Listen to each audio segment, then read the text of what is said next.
Everyone, কেমন আছেন? আশা করি সকলে ভালো আছেন। তো আপনাদের মাঝে চলে আসলাম আরও একটি ভিডিও নিয়ে।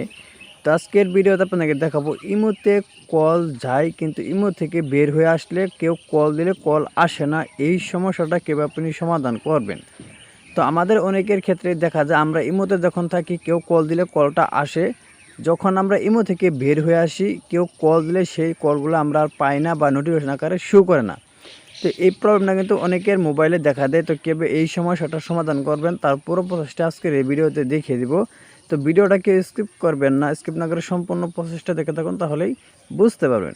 তো কথা আর বাড়াবো না, এখন চলে যাবো ভিডিওর মূল পর্বে। চলুন ভিডিওটা শুরু করা যাক। তো ইমো থেকে বের হয়ে আসলে কল আসে না, এটা সমাধান করার জন্য আপনি প্রথমে ইমোতে ক্লিক করে দিবেন। তো আমি আমার ইমোতে ক্লিক করে দিলাম। ইমোতে ক্লিক করার পর এরকম একটি ইন্টারফেস কিন্তু আপনাদের মাঝে শো করবে। তো এখান থেকে আপনার যে প্রোফাইলটা আছে আপনার উপরে প্রোফাইল আইকনের উপর ক্লিক করে দিবেন। প্রোফাইল আইকনের উপর ক্লিক করার পর এরকম একটা ইন্টারফেস শো করে, এখানে আপনি দেখতে পাচ্ছেন সিকিউরিটি অ্যান্ড প্রাইভেসি, এখানে ক্লিক করে দিবেন। সিকিউরিটি অ্যান্ড প্রাইভেসির উপর ক্লিক করার পর একটু নিচের দিকে স্ক্রল ডাউন করবেন, করার পর এখানে আপনি দেখতে পাচ্ছেন কল নামের একটা অপশন আছে, এখানে আপনি ক্লিক করে দিবেন। কলের উপর ক্লিক করার পর এরকম একটি ইন্টারফেস আবারও শো করবে। এখানে আপনি দেখতে পাচ্ছেন এভরিওয়ান আছে, মাই কন্ট্যাক্ট আছে, নো বডি করা আছে।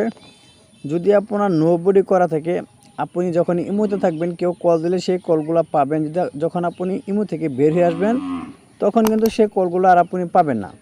এছাড়া আছে মাই কন্ট্যাক্ট, আপনি যদি মাই কন্ট্যাক্টে দিয়ে রাখেন আপনার কন্ট্যাক্ট লিস্টে যারা আছে তারা যদি কল দিলে আপনি পাবেন, অন্য কোনো নাম্বার থেকে কল দিলে পাবেন না। আপনি যেহেতু সবগুলো কলই আপনি দেখতে চান বা আপনি করতে চান, এর জন্য আপনি উপরে যেটা আছে এভরিওয়ান, এই এভরিওয়ান করে রাখবেন, তাহলে কিন্তু আপনার এই সমস্যাটা একদমই সমাধান হয়ে যাবে। তো এই ছিল মূলত আজকের ভিডিও। আজকের ভিডিওটা মানে ক্লিয়ারলি বুঝতে পারছেন।